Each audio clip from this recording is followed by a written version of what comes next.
Good morning everyone. आज हम discuss करेंगे पर्सनालिटी के बारे में। और जैसा कि मैंने आपको पहले बता रखा है क्लासेस के अंदर, बेसिक इंट्रोडक्शन अपन का हो गया है। अब साइकोलॉजी का नेक्स्ट टॉपिक है हमारा पर्सनालिटी। ठीक है। पर्सनालिटी से डायरेक्टली क्वेश्चन उठ के आते हैं कि किस टाइप की पर्सनालिटी है, क्या होता है पर्सनालिटी, और पुरानी थ्योरीज के अकॉर्डिंग हमको क्यों पढ़ना ज़रूरी है। तो उसका एक रीज़न है कि जो पुरानी जो थ्योरीज थी उसके अनुसार जो पर्सनालिटी जो था वर्ड, पर्सनालिटी के अकॉर्डिंग भी लोगों ने क्या किया, अलग अलग साइंटिस्ट ने, अलग अलग साइकोलॉजिस्ट ने, अलग अलग साइकेट्रिस्ट ने क्या किया कि लोगों ने धारणाओं के अनुसार कि किस व्यक्ति की कैसी पर्सनैलिटी है और कौन सी पर्सनैलिटी के अंदर किस प्रकार का कोई मेंटल डिसऑर्डर हो सकता है, तो उसके अकॉर्डिंगली उन्होंने डिजीजेस को बांटा। ठीक है। तो इसलिए हमारा ये पर्सनैलिटी का पढ़ना एक बार जरूरी हो जाता है। ठीक है। इसमें अपन पढ़ते हैं पर्सनैलिटी होता क्या चीज़ है। पर्सनालिटी क्या होता है, फिजिकल और मेंटल ऐसे कुछ ट्रेट्स होते हैं जो व्यक्ति शो करता है अपने अपनी दैनिक लाइफ के अंदर, अपने दैनिक जीवन के अंदर, जो जिसको व्यक्ति शो करता है। लाइक किसी व्यक्ति को अपने खुद ने हमने यूजुअली हम सुनते हैं कि इस व्यक्ति की पर्सनालिटी बहुत अच्छा पर्सनालिटी है इसका। किस बेस पे अपन उसको क्लासिफाई करते हैं, किस किस कौन सा ऐसा बेस होता है। लाइक किसी का फिजिकल अपीयरेंस हो सकता है, किसी के मेंटल कैरेक्टरिस्टिक्स हो सकते हैं, किसी का बोलने का तरीका, उठने बैठने चलने फिरने, ये सब सारी चीज़ें क्या आती है। पर्सनैलिटी को केवल एक फिजिकल अपीयरेंस डिनोट नहीं कर सकता, उसमें और भी कई सारी चीज़ें आती हैं जो पर्सनैलिटी में हमारी ऐड होती हैं। ठीक है। तो आज हम बिना अब टाइम वेस्ट किए स्टार्ट करते हैं पर्सनैलिटी को। क्या होता है पर्सनैलिटी, देखिए। पर्सनैलिटी, पर्सनैलिटी का मतलब होता है मुखौटा। किस भाषा का शब्द है? लेटिन भाषा का शब्द है। कौन सा शब्द है? परसोना, जिसका मतलब क्या होता है? मास्क, जिसका मतलब होता है मास्क। ठीक है। यहाँ तक समझ में आया। इसके बाद में हम डेफिनेशन पे आते हैं। तो डेफिनेशन क्या बोलती है पर्सनैलिटी की? डेफिनेशन, डेफिनेशन क्या बोलती है? तो डेफिनेशन बोलती है कि physical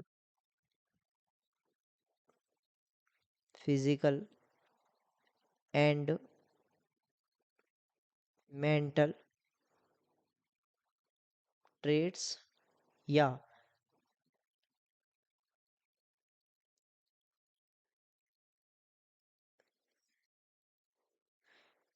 characteristics of a person, means physical और mental characteristic of the person is called, क्या बोलते हैं उसको? पर्सनैलिटी बोलते हैं। मतलब क्या है इसका? इसका मतलब ये है कि किसी व्यक्ति का फिजिकल अपीयरेंस या फिजिकल कुछ लक्षण, कुछ उसके विशेषताएं, ट्रेट्स कहते हैं, उस व्यक्ति, किसी भी व्यक्ति की पर्सनैलिटी से संबंधित जितनी सारी विशेषताएं होती है उनको क्या बोला जाता है? ट्रेट्स बोला जाता है।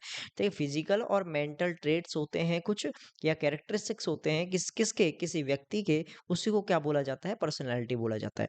पर्सनैलिटी को अलग अलग व्यक्ति ने अलग अलग हिसाब से वर्गीकृत किया। तो अपन उस पे आते हैं कि क्लासिफिकेशन क्या होता है पर्सनालिटी का, किस किस टाइप, कौन कौन से टाइप की जो पर्सनालिटी होती है उसका, उसको क्लासिफाई किया गया है। तो बेसिकली हम उसको डिवाइड करते हैं क्लासिफिकेशन को 5 भाग में। कितने पार्ट्स में? 5 पार्ट्स में डिवाइड करते हैं। कैसे कैसे डिवाइड करते हैं? 1 2 3 4 एंड 5। ठीक है। कैसे कैसे डिवाइड करते हैं? सबसे पहले अपन डिवाइड करते हैं किसके किसके बेस पे? 5 साइंटिस्ट के अपन को नाम याद करने हैं। 5 अपन को किसके नाम गए? साइकोलॉजिस्ट के नाम याद करने हैं। ठीक है। सबसे पहला है हिप्पोक्रेट्स का, हिप्पोक्रेट। दूसरा क्रिश्चियमेयर, क्रिश्चियमेयर। तीसरा सेल्डम। चौथा जंग। एंड नेक्स्ट आता है हमारा, एंड नेक्स्ट आता है हमारा नेक्स्ट आता है हमारा फ्राइडमैन, फ्राइडमैन एंड रोसर्च, रोसेसमैन, रोजन, मतलब कि फ्राइडमैन के अनुसार और किसके अनुसार, रोजेनमैन के अनुसार।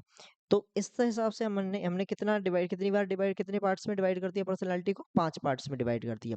सबसे पहले अपन क्लासिफिकेशन आता है हमारे हिपोक्रेट्स के अनुसार। हिपोक्रेट ने क्या किया था क्लासिफिकेशन को, अब वन बाई वन अपन पढ़ते हैं। देखो सबसे पहला है हिपोक्रेट के अनुसार,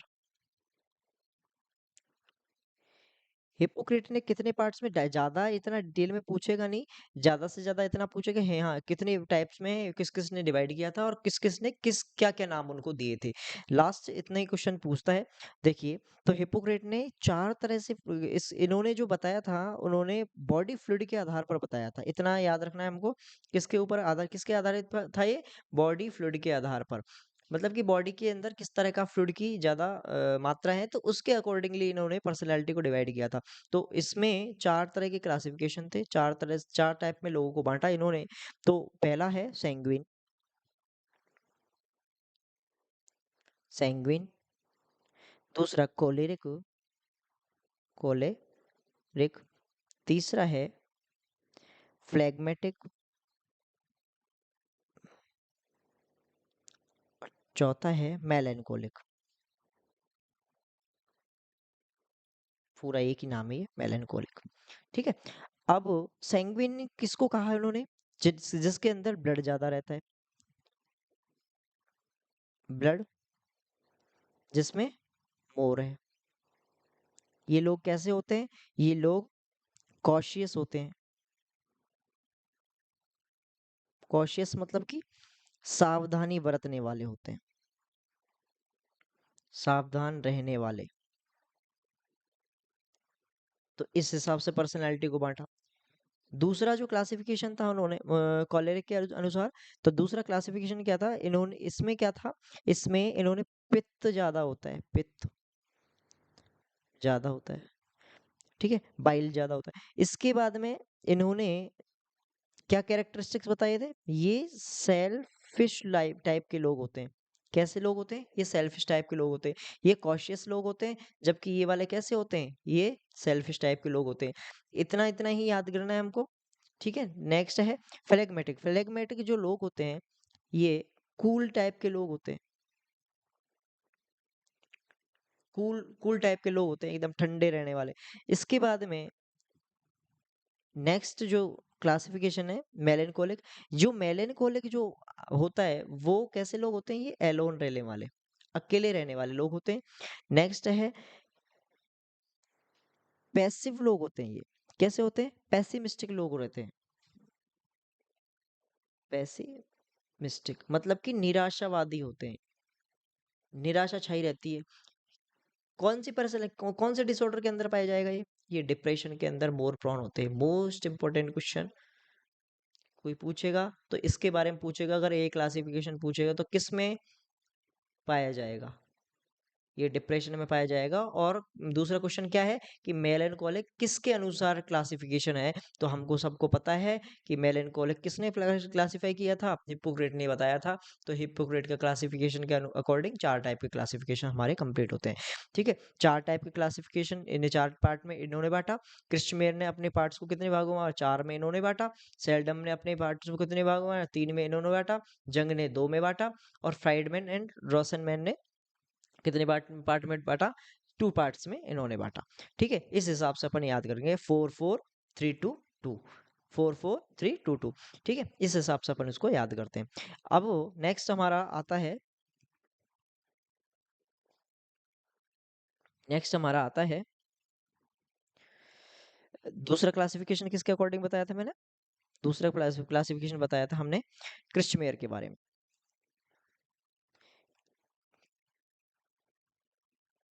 क्रिश्चमेयर के अनुसार, अब क्रिश्चमेयर के अनुसार हमारा क्लासिफिकेशन क्या बोलता है, कितने पार्ट में बांटा है, 4 पार्ट में।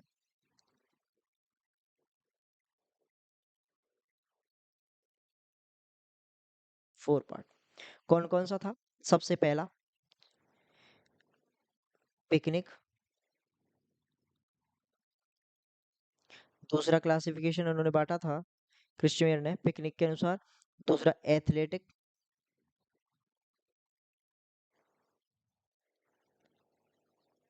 तीसरा एस्थेनिक,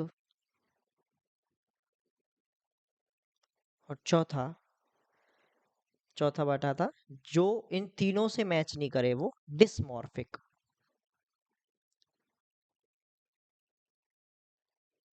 डिसमॉर्फिक, एक बार सही लिख देता हूँ इसको, थोड़ी हैंड राइटिंग। डिसमॉर्फिक।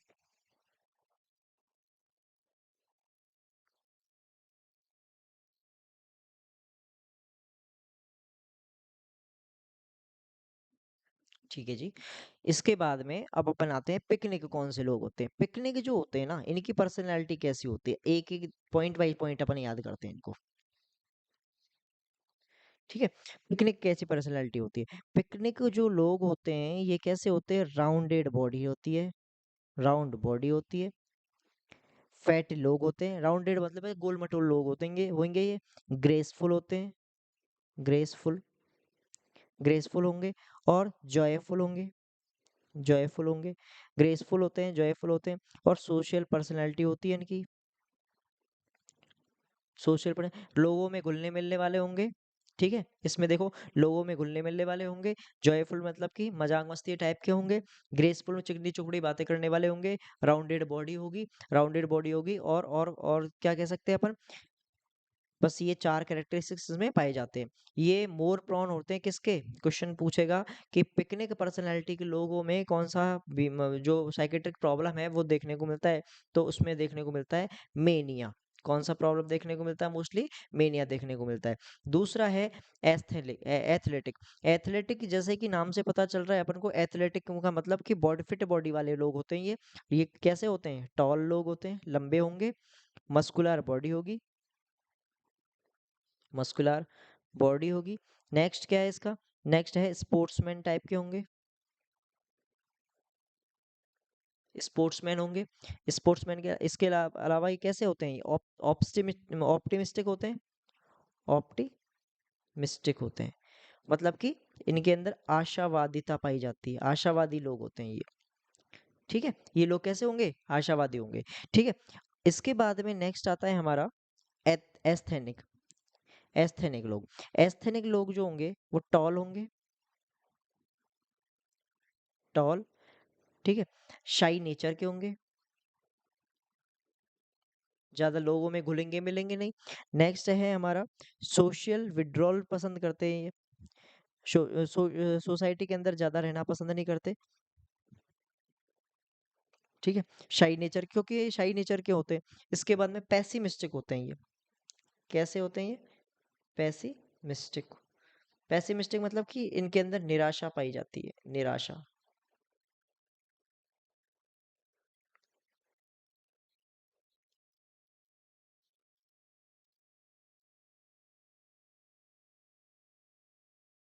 निराशावादी होते हैं, पैसिमिस्टिक बोलते हैं इसको, क्या बोलते हैं, पैसिमिस्टिक।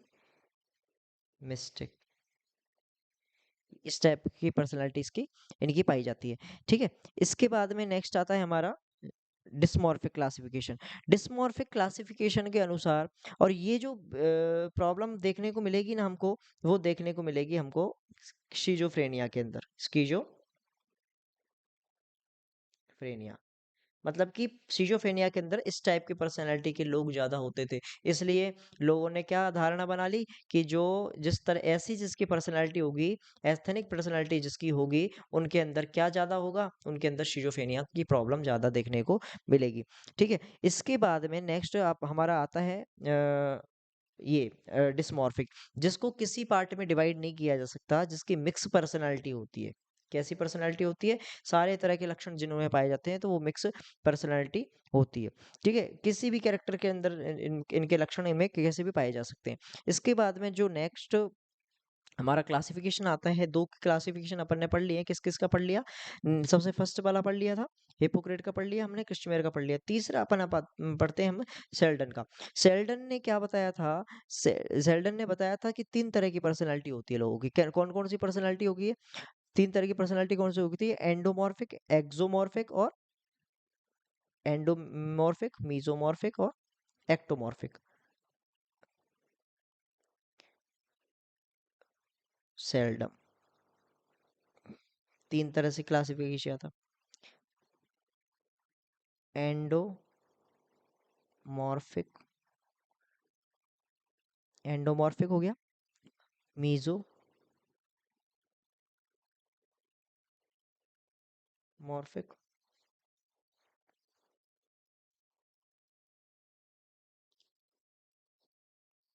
और नेक्स्ट आता है हमारा एक्टोमॉर्फिक। एक्टो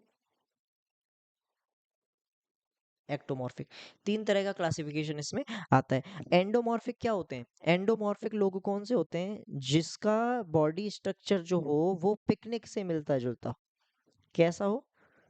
पिकनिक से मिलता जुलता। पिकनिक लोग कैसे बताए थे? ग्रेसफुल बताए थे, जॉयफुल बताए थे, और चिकनी चुपड़ी बातें करने वाले बताए थे, राउंडेड बॉडी होते हैं। तो जिसका ऐसा एंडो मतलब कि गोल मटोल टाइप के लोग होंगे, वो सारी पिकनिक पर्सनालिटी के जितने लोग होंगे वो एंडोमॉर्फिक लोग होंगे। जिसके अंदर क्या प्रोन मिलेगा अपन को? मेनिया प्रॉब्लम प्रोन मिलेगा, मेनिया की प्रॉब्लम ज्यादा देखने को मिलेगी। मीजोमॉर्फिक जो होते हैं वो एक्टोमॉर्फिक और एंडोमॉर्फिक दोनों के बीच की कैटेगरी होती है, जिसके अंदर बीच वाले पर्सन आते हैं। एक्टोमॉर्फिक जो जिसमें जो एस्थेनिक पर्सनालिटी बताई थी मैंने, एस्थेनिक पर्सनालिटी के लोग जितने भी बताए थे मैंने, तो वो सारे एक्टोमॉर्फिक के अंदर आते हैं, जिसके अंदर शिजोफेनिया की प्रॉब्लम ज्यादा देखने को मिलती है। इसके बाद में मीजोमॉर्फिक जो थे वो एथलेटिक पर्सनालिटी के थे, जो ज्यादा ना तो ज्यादा लंबे छोटे थे, ना ही ज्यादा लंबे थे, ना ज्यादा राउंडेड बॉडी थे। तो एथलेटिक पर्सनालिटी जो होती है, तो फिट पर्सनैलिटी जो फिट लोग होते हैं, ऑप्टिमिस्टिक फिट लोग होते हैं, वो मीजोमॉर्फिक के अंदर थे। मीजो मतलब कि बिटवीन, बिटवीन मतलब सबके बीच का जो पार्ट होता है, तीनों के बीच का पार्ट है, तो मीजोमॉर्फिक हो गया। इसके बाद में नेक्स्ट अपन क्लासिफिकेशन पे आते हैं। हमारे कितने क्लासिफिकेशन कंप्लीट हो गए? पिकनिक ये हमारा हो गया, क्रिस्टमेयर हो गया, सेल्डन हो गया, जंग का क्लासिफिकेशन अपन देखते हैं। जंग का क्लासिफिकेशन देखते हैं। जंग जंग ने दो तरह से क्लासिफिकेशन किया था डिसऑर्डर्स को। कौन कौन सा? सबसे पहला तो था, सबसे पहला था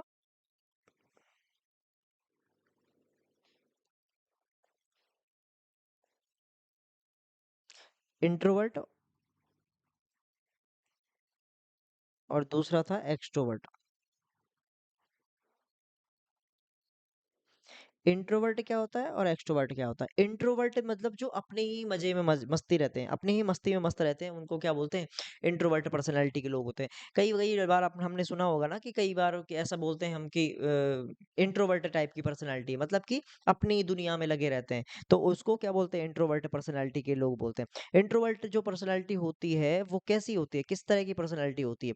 इंट्रोवर्ट जो जिसको सोशल एनवायरनमेंट में ज्यादा अच्छा नहीं लगता, जिसको अकेले रहना पसंद होता है, जो अपनी मस्ती में मस्त रहता है, जिसको किसी से ज्यादा बातें नहीं करनी होती है, जिसको अपनी फीलिंग्स जो हैं वो शेयर नहीं करनी होती हैं, वो सारे किस पर्सनालिटी के अंदर आते हैं? इंट्रोवर्ट पर्सनालिटी के अंदर होते हैं। जो जंग का ये वाला क्लासिफिकेशन था, इसको अपन कहते हैं मॉडर्न क्लासिफिकेशन बोलते हैं। जो आजकल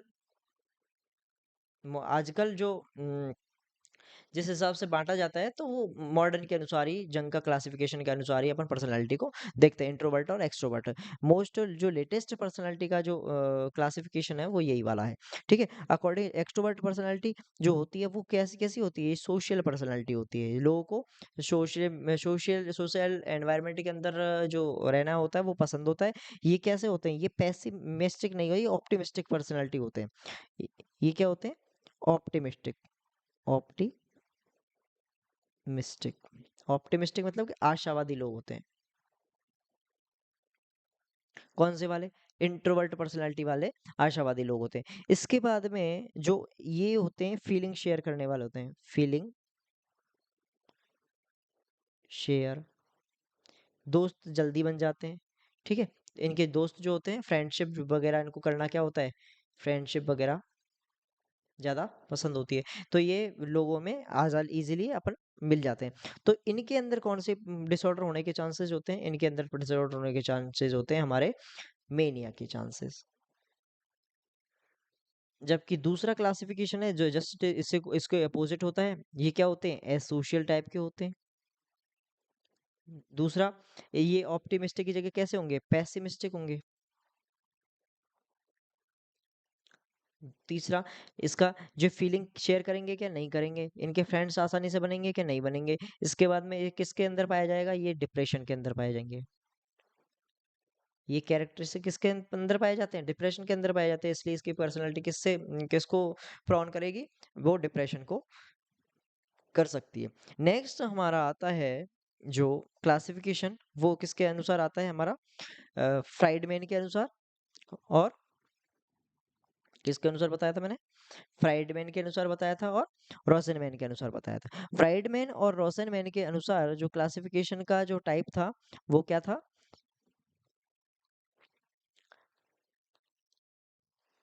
फ्राइडमैन के अनुसार तो दो तरह के लोग बताए थे, इसमें मैं बताऊंगा आपको, फ्राइडमैन एंड रोसेनमैन के अनुसार।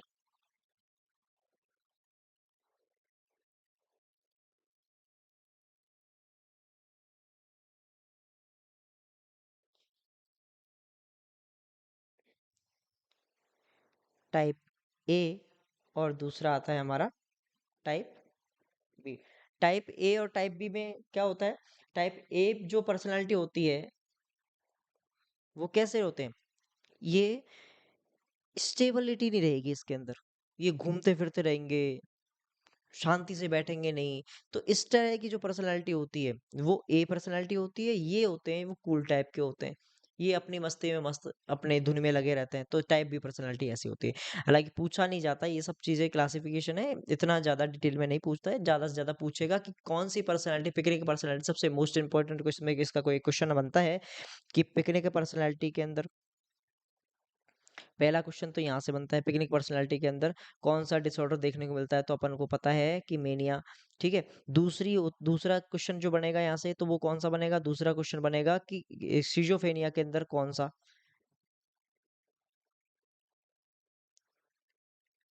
स्किज़ोफ्रेनिया के अंदर कौन सा प्रॉब्लम देखने को कौन सी पर्सनालिटी देखने को मिलती है, तो इसमें अपन हमको पता है कि जो एस्थेनिक बताई थी, तो एस्थेनिक देखने को मिलेगी। जो तीसरा क्वेश्चन आता है वो तीसरा क्वेश्चन आता है मेलेनकोलिक पर्सनैलिटी।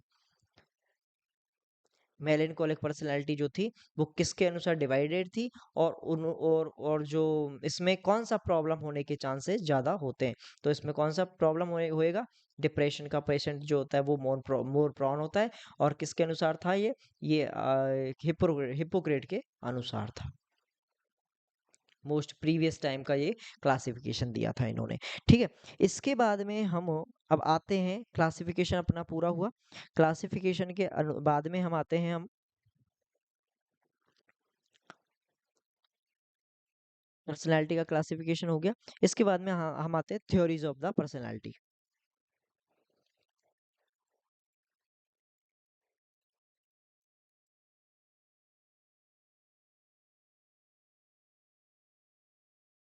थ्योरीज ऑफ पर्सनालिटी, जो पर्सनालिटी की जो थ्योरी थी उसमें हम डिटेल में हम बात करते हैं, तो सबसे पहली जो थ्योरी थी वो थी साइको एनालिटिकल थ्योरी। कौन सी थ्योरी थी, psycho analytical theory. Psycho analytical theory, इस थ्योरी के अनुसार क्या बताया था, ये थ्योरी जो थी ना उसके, ये किसने दी थी, सबसे पहली बात तो अपन को ये याद रखनी है, तो सिगमंड फ्रॉइड में।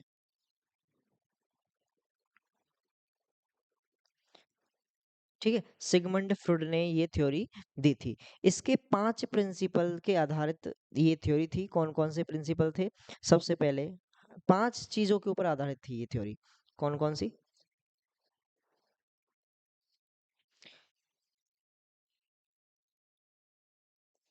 किस किस चीज पे आधारित थी, सबसे पहला है लेवल ऑफ माइंड, किसी व्यक्ति का लेवल ऑफ माइंड क्या है उसके अनुसार डिस्क्राइब थी। इसके बाद में हमारी आती है, लेवल ऑफ माइंड के बाद में हमारी आती है,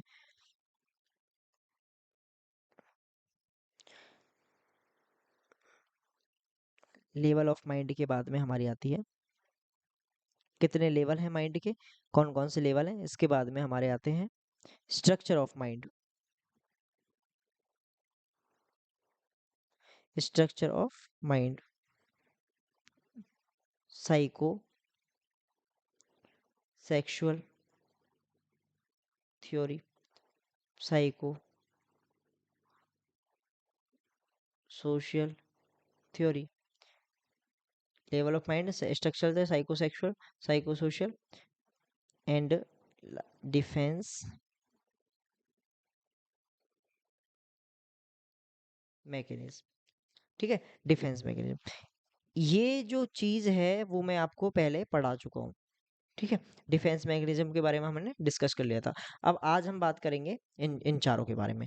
ठीक है, तो लेवल ऑफ माइंड क्या होता है, माइंड का लेवल किस हिसाब से, कैसे कैसे माइंड हमारा काम करता है, तो कौन कौन से लेवल है माइंड के, तो उस हिसाब से अपन आते हैं। तो माइंड के जो लेवल हैं वो, उसको टोपोग्राफी ऑफ माइंड के नाम से भी जाना जाता है। सबसे पहला है माइंड लेवल, या इसको दूसरा नाम के अपन जान सकते हैं फाइव, ये टोपोग्राफी।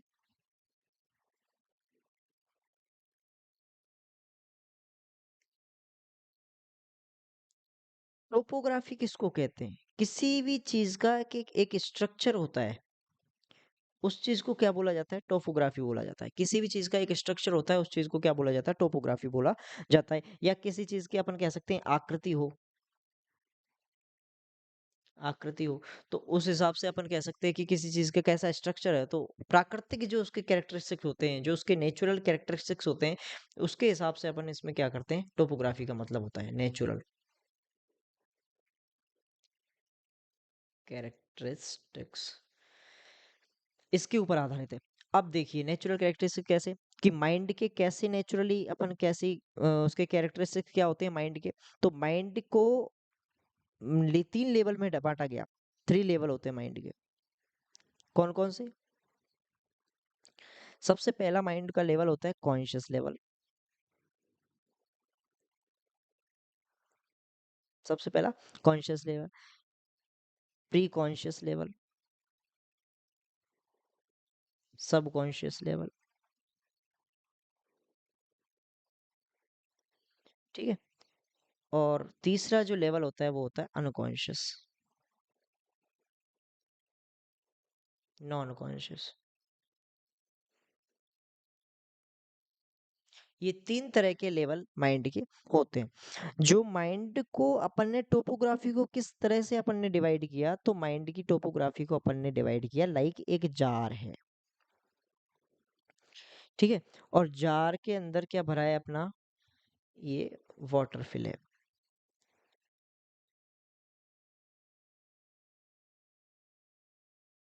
ये पानी भरा हुआ है। अब इसके अंदर एक बर्फ का टुकड़ा पड़ा हुआ है, ये एक बर्फ का टुकड़ा पड़ा हुआ है, इसको अपन मानते हैं एक बर्फ का टुकड़ा है।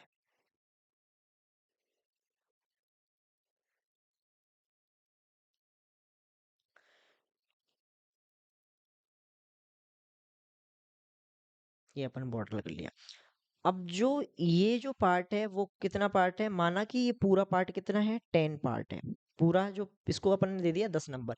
तो जो 1/10 पार्ट होता है, एक तो ये पार्ट में डिवाइड किया अपन ने, और एक दिया अपन ने 9/10। तो इसका जो 1/10 पार्ट होता है वो होता है, वो ही केवल इसका कॉन्शियस पार्ट होता है। वो कौन सा पार्ट होता है इसका, कॉन्शियस पार्ट होता है। जबकि जो 9/10 पार्ट होता है वो उसका अनकॉन्शियस पार्ट होता है। वो किस कौन सा पार्ट होता है, अनकॉन्शियस पार्ट होता है, या कह सकते हैं आप नॉन कॉन्शियस पार्ट होता है। इसके जो सब डिवीजन होता है, उस डिवीजन के अंदर इसको कोई जगह नहीं दी गई थी, क्योंकि उस नॉन जो सबकॉन्शियस माइंड था, सबकॉन्शियस, इसको ना के बराबर माना, तो उसको उसका कोई ज्यादा रोल नहीं है। तो सबकॉन्शियस जो लेवल होता है उसको अपन लिड बोलते हैं, ठीक है, ये क्या होता है, एक लिड होता है, ढक्कन की तरह काम करता है, किस किस के बीच में, कॉन्शियस और अनकॉन्शियस के बीच में एक ढक्कन का काम करता है, तो लिड होता है ये दोनों के बीच के अंदर। ठीक है, अब क्वेश्चन कहाँ से पूछा जाएगा, इसमें से क्वेश्चन पूछा जाएगा कि कॉन्शियस का टोपोग्राफी माइंड जो थ्योरी थी उसके अनुसार माइंड का कॉन्शियस लेवल कितना होता है, और जो अनकॉन्शियस लेवल होता है वो भी कितना होता है, तो ये क्वेश्चन इसमें पूछा जाएगा। इसके बाद में नेक्स्ट हमारा आता है कॉन्शियस लेवल, हो गया। इस कॉन्शियस लेवल के बाद में हमारा आता है नेक्स्ट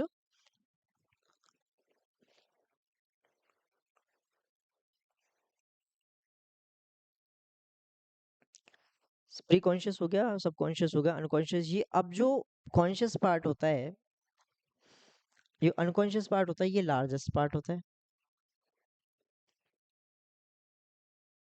ये लार्जेस्ट पार्ट होता है। ये कौन सा पार्ट होता है, ये लार्जेस्ट पार्ट होता है। और क्या है, जो इट इज द, ये क्या होता है, ये एक, जो आइडिया हमारे फुलफिल नहीं हो पाते, जो हमारे डिजायर्स फुलफिल नहीं हो पाती, नॉट फुलफिल, तो उसको अपन किसके अंदर रखते हैं, इस अनकॉन्शियस पार्ट के अंदर रखा जाता है। कॉन्शियस पार्ट जो अवेयरनेस के अंदर होता है, तो उसके अंदर हमारा ये कौन सा पार्ट हो गया, ये हमारा हो गया कॉन्शियस पार्ट। ठीक है, यहाँ तक समझ में आया, लेवल ऑफ माइंड हमारे यहाँ कंप्लीट, ये हो गया। इसके बाद में हमारा जो नेक्स्ट स्ट्रक्चर आता है, हमारा दूसरा आता है ये लेवल ऑफ माइंड, हो गया। इसके बाद में दूसरा हमारा आता है ये स्ट्रक्चर ऑफ माइंड। अब स्ट्रक्चर ऑफ माइंड के बारे में अपन डिस्कस करते हैं।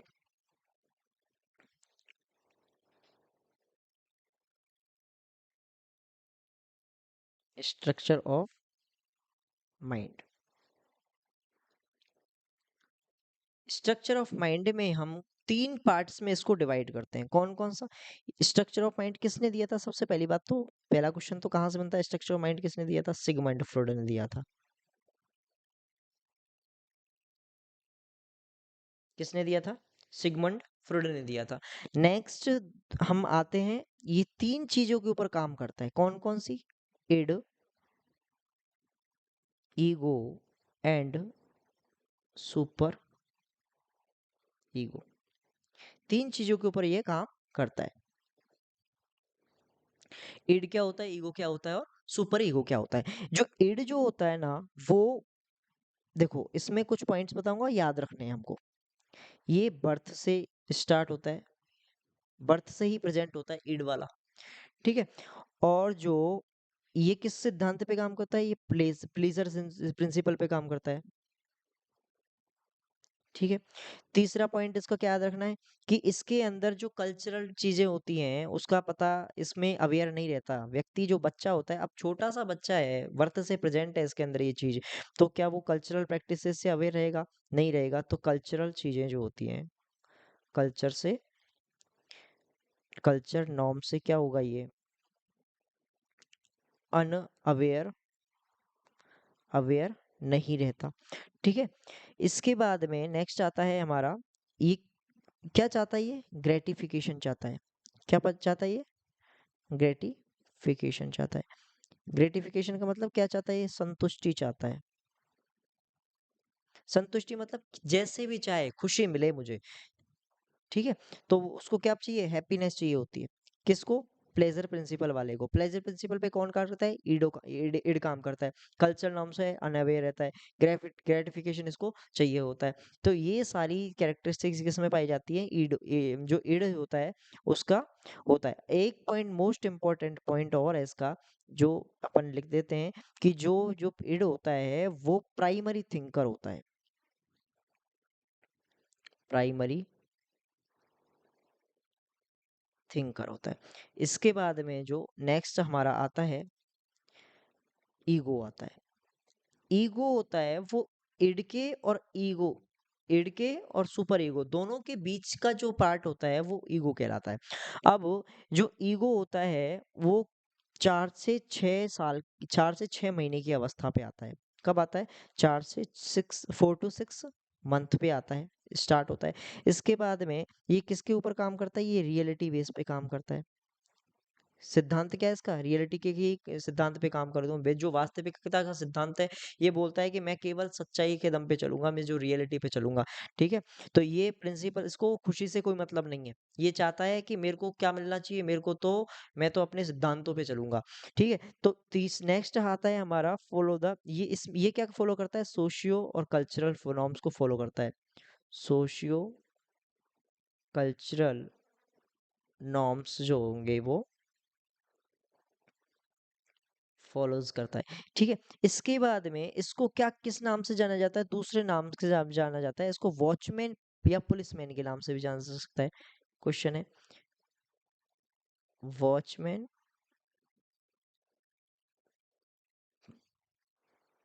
पुलिसमैन के नाम से भी जाना जा सकता है। ठीक है, इसके बाद में, क्योंकि ये जो, क्यों बोला अपन ने ये नाम? क्योंकि ये फुलफिल करता है किसको?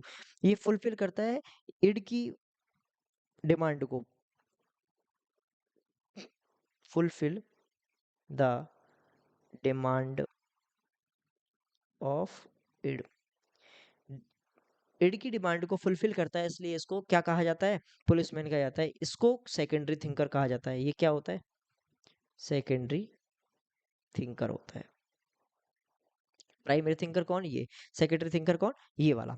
इसके बाद में हम आते हैं नेक्स्ट, जो थर्ड इसका जो पार्ट होता है वो होता है सुपर ईगो। सुपर ईगो क्या करता है कि ये 4 से 5 साल पे आता है। कब आता है? ये कब आया? ये बर्थ से आया। ये कब आया? ये 4 से 6 महीने पे। ये 4 से 5 साल पे आता है, और ये आइडियलिज्म पे, सिद्धांत पे काम करता है। किस पे? नैतिकता के सिद्धांत पे।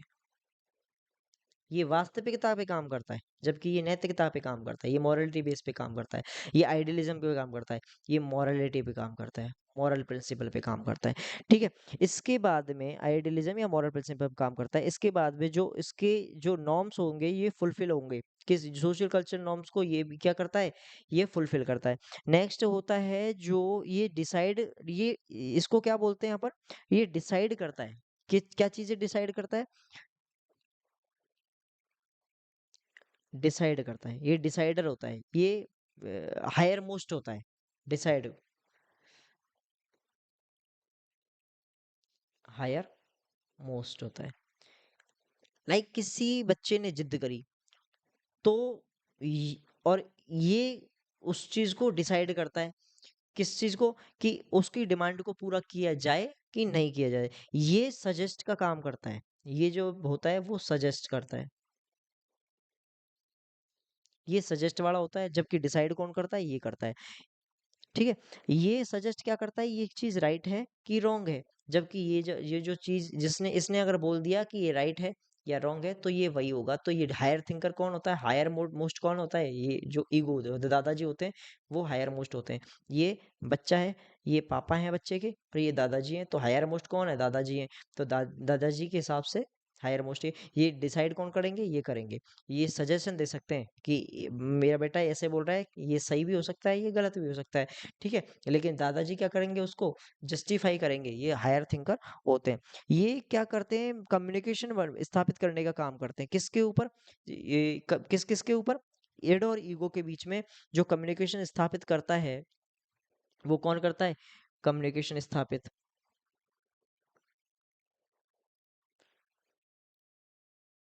एस्टेब्लिश्ड बिटवीन, किसके बेस पे?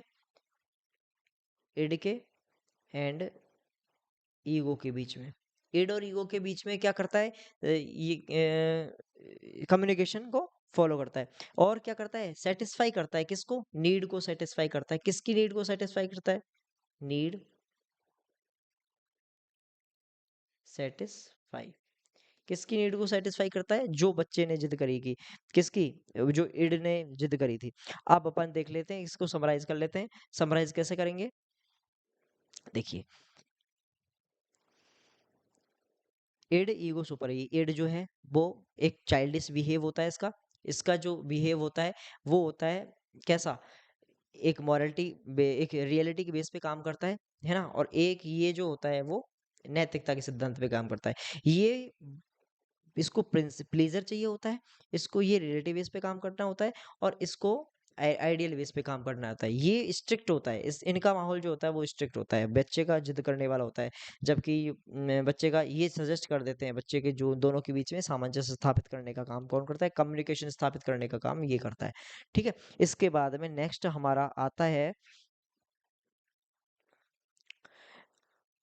यहाँ तक हमारी चीजें कंप्लीट हैं। इसके बाद में हमारा आता है psycho sexual theory of development. तीसरा हम नेक्स्ट हमारा आता है psycho sexual theory of development. देखिए ध्यान से पढ़िएगा इसको, बहुत अच्छे से पढ़ना, क्योंकि इसके क्वेश्चंस बहुत आते ही आते हैं हर एग्जाम में। मोस्टली एग्जाम में पूछा जाता है, बीच में से कोई भी एग्जाम में पूछ लेता है कि ये कौन सी स्टेज है और कौन किसने इनको इसको एस्टेब्लिश किया था, किसने इसको दिया था, और एज के वाइज पूछ लेता है। सबसे पहली चीज तो अपन को ये याद रहनी चाहिए इसमें कि कौन सी एज पे और कौन सा डेवलपमेंट पाया जाएगा और उसमें कौन से फंक्शंस परफॉर्म होंगे। ठीक है, तो हमारा पहला ये आता है हमारा psycho sexual theory.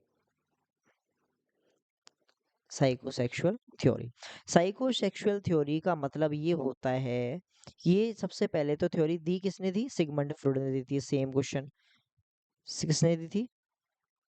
Sigmund Freud ने दी थी। दूसरी चीज क्या है कि साइकोसेक्सुअल का मतलब क्या है आखिर? तो साइको प्लस सेक्सुअल। साइको मतलब, साइको का मतलब बताइए, साइको का मतलब माइंड,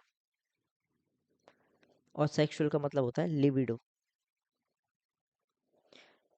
तो ये थ्योरी किसके आधार पर है? ये थ्योरी माइंड और लिबिडो मतलब कि सेक्सुअल कंपोनेंट के ऊपर आधारित थ्योरी थी। सिगमंड फ्रॉइड ने डिवाइड किया था लाइफ को 5 स्टेजेस के अंदर। किसके कितने स्टेजेस के अंदर?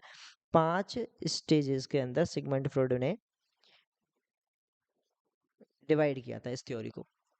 एक सेकेंड, 5 स्टेजेस के अंदर इन्होंने डिवाइड किया था।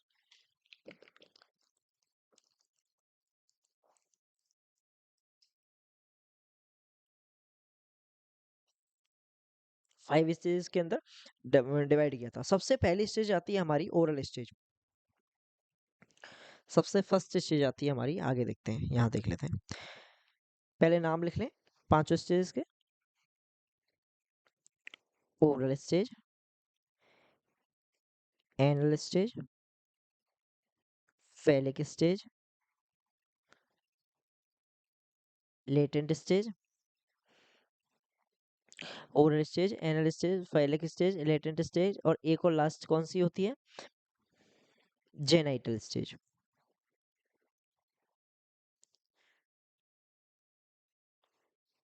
ठीक है, अब एक से एक अपन इसमें करते चलते हैं। ओरल स्टेज सबसे फर्स्ट वन है, ओरल स्टेज।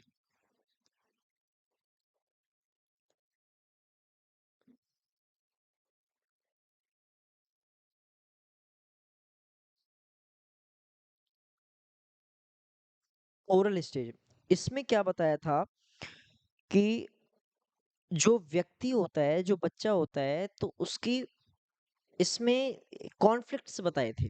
इसमें कैसे बताए थे, क्या बताया था कि जो ओरल स्टेज जो होती है उसके अंदर क्या होता है?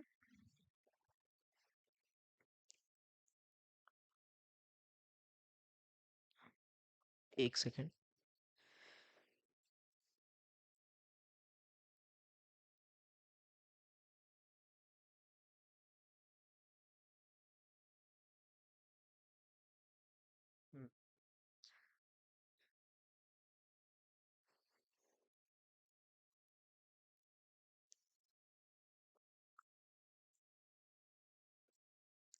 हाँ जी, इसको अपन ने पहले डिवाइड किया ओरल स्टेज।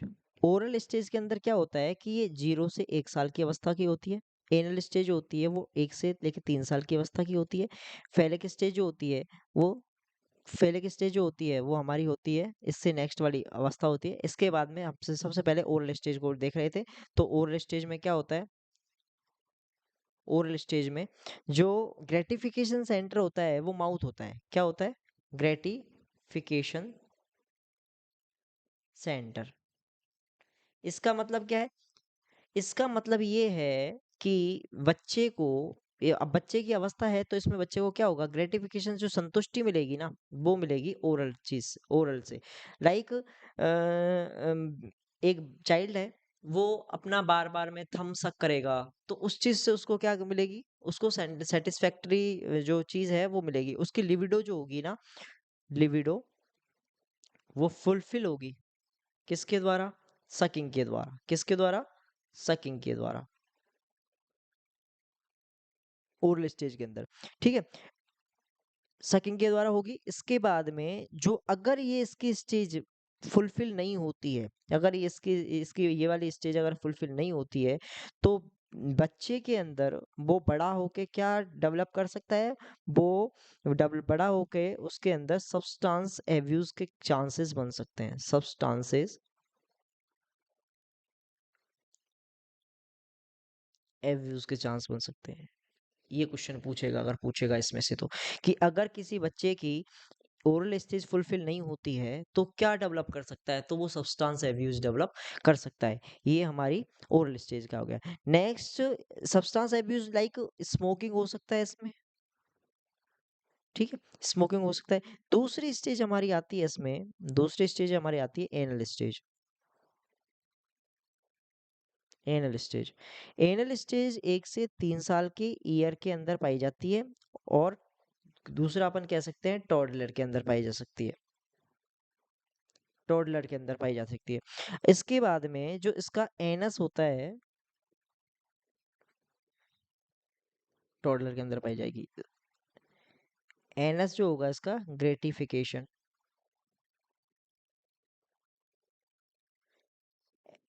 ग्रेटिफिकेशन जो सेंटर होगा उसका, वो क्या होगा, एनस होगा। इसके बाद में जो बेबी है इसमें क्या करेगा, चाइल्ड क्या करता है इसमें, लर्न करता है। क्या लर्न करता है? Bowel and bladder, control activities, ये चीजें इसमें सीखता है। तो इसमें क्या करता है बेबी, इसमें होल्ड करना, समटाइम होल्ड करता है फीकल मैटर को, और फील ग्रेटिफिकेशन, मतलब कि इसमें क्या करता है बेबी, इस एज के अंदर क्या करता है, hold faecal matter, hold faecal matter and hold faecal matter मतलब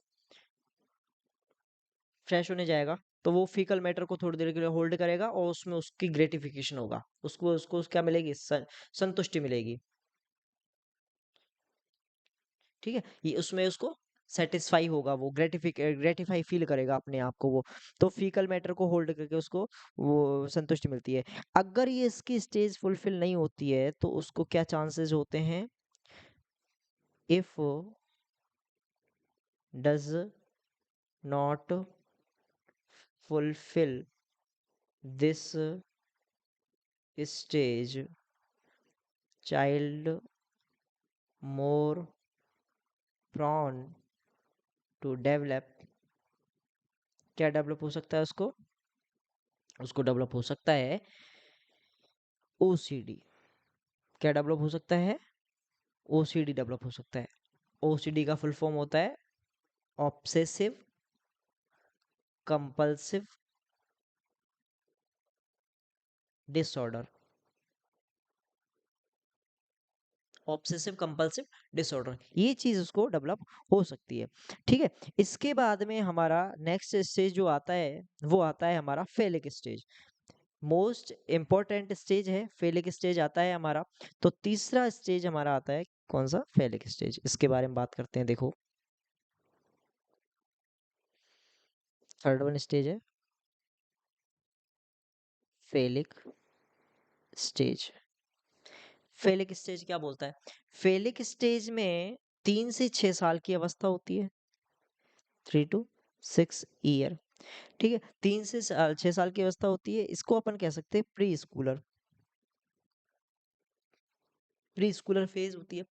अब प्री स्कूलर फेज के अंदर क्या चीज होगी कि लिबिडो ऑर्गन जो होता है वो इसमें जेनाइटल होता है। लिबिडो ऑर्गन क्या होगा?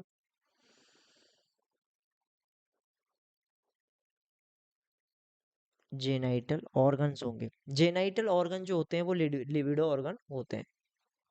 अब जेनाइटल ऑर्गन जो होंगे इसमें, तो उसमें क्या होगा कि उससे उसको क्या मिलेगा? ग्रेटिफिकेशन मिलेगा। कैसे मिलेगा? लाइक इस फेज के अंदर क्या हो सकता है, इसमें से जो मोस्ट इंपॉर्टेंट क्वेश्चन जो आएगा आता है ना, तो वो फेलिक स्टेज में ज्यादा प्रोबेबिलिटी होती है। अब इसमें दो तरह के कॉम्प्लेक्सेस होते हैं। इसमें दो तरह के कॉम्प्लेक्सेस होंगे, एक तो चाइल्ड का, दोनों ही एक्चुअली क्या है, बेसिकली दोनों ही चाइल्ड का ही होता है। एक एक सेकंड, दो तरह के कॉम्प्लेक्स हो सकते हैं इसमें।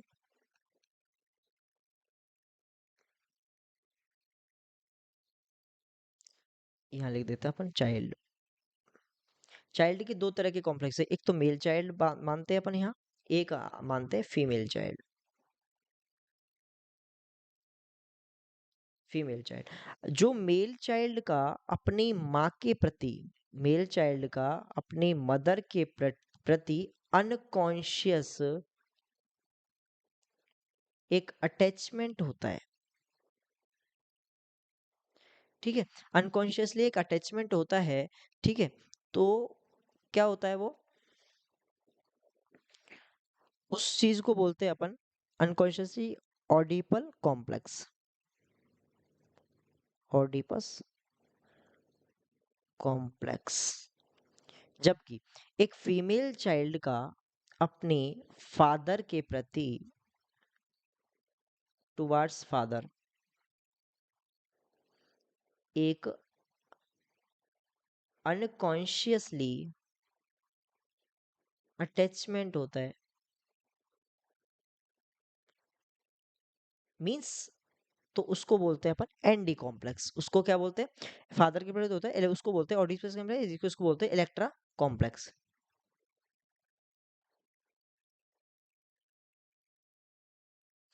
उसको बोलते हैं इलेक्ट्रा कॉम्प्लेक्स। मतलब कि इलेक्ट्रिसिटी फीमेल से, याद रखना, इलेक्ट्रिसिटी फीमेल। तो फीमेल का अपने फादर के प्रति अटैचमेंट होता है। बिजली क्या करती है? अटैच करती है। बिजली, लाइट क्या करती है? खींचने का काम करती है, फीमेल होती है ना। तो फीमेल क्या करती है? टुवार्ड्स फीमेल, अपोजिट सेक्स के प्रति क्या होता है? अनकॉन्शियसली एक अटैचमेंट होता है। इसमें भी क्या होता है? मेल बच्चा है, फीमेल मदर है, उनका अनकॉन्शियसली क्या होता है? अटैचमेंट होता है। ऑडिपस कॉम्प्लेक्स उसको बोला जाता है, इलेक्ट्रा कॉम्प्लेक्स इसको बोला जाता है।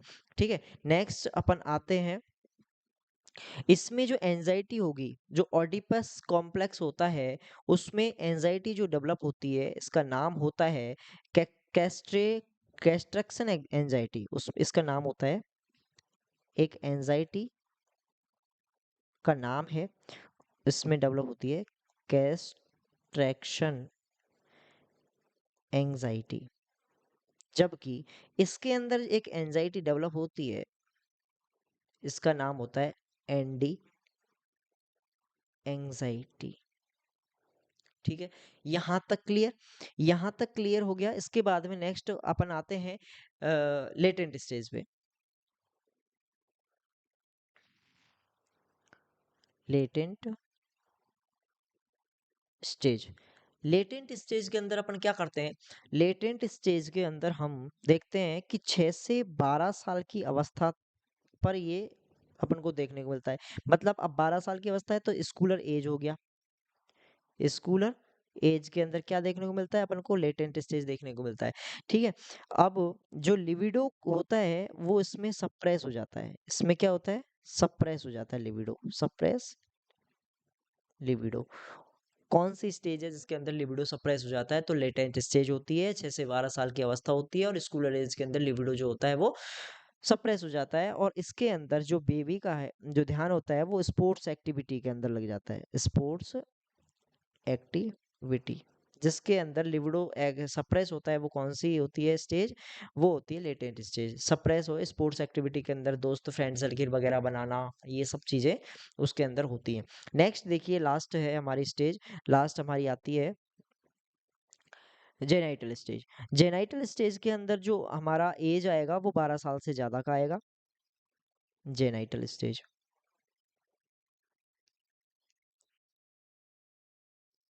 Genital stage. जेनाइटल स्टेज के अंदर क्या होता है, एज मोर देन 12 ईयर। ठीक है। 12 साल के बाद की अवस्था इसमें जो जेनाइटल स्टेज के अंदर आती है, और इसके अंदर जो लिबिडो होती है चाइल्ड की, वो डेवलप हो जाती है toward opposite sex. Toward opposite sex child libido consciously turn. ये चीज याद रखनी है हमको। जो फेलिक स्टेज थी उसमें अनकॉन्शियसली चाइल्ड का फीमेल चाइल्ड के प्रति, फीमेल चाइल्ड का अपोजिट सेक्स के प्रति क्या होता था, अटैचमेंट होता था। और वो जो स्टेज जो होती है वो एक एज के बाद में रिजॉल्व हो जाती है, जबकि एज वाली जो एज होती है, ये वाली जो चीज होती है, वो रिजोल्यूशन उसका नहीं होता है।